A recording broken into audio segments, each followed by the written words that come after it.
دا دوس انسان نه ده، دا به د قیامت په ورځ باندې الله تعالی نه معاف کوي. په دې باندې د جنت بویم حرام ده، دا به جنت تم نزي. دا زه نه یایم، دا پیغمبر علیه الصلاة والسلام فرمایلی دي لا يدخل الجنة الدیوس، دوس سړی به جنت ته نزي.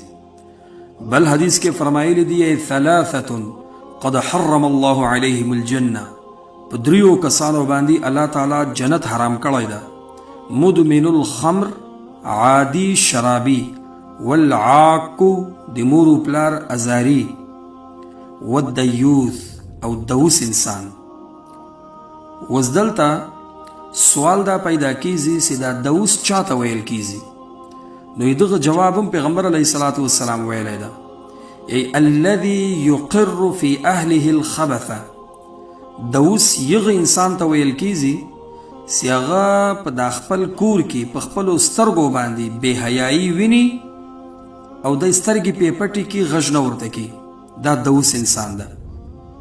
په یو بل حدیث مبارکه کې باقاعده صحابه کرامو له پیغمبر علیه الصلاة والسلام څخه پوښتنه کړې ده چې یا رسول الله فما الدیوس، دوس څوک ده؟ پیغمبر علیه الصلاة والسلام ورته وفرمایل الذي لا يبالي من دخل على اهله. دوس یغه انسان ته ویل کیږي چې له ده سره دا پروا نه وي چې دا د ده د کور په ښځو کې څوک وځي او ننوځي، چې دا پروا له ده سره نه وي.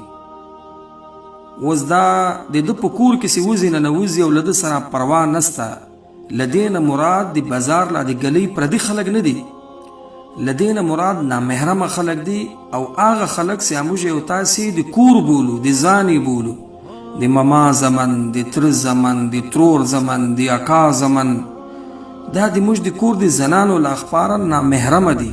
له دغو څخه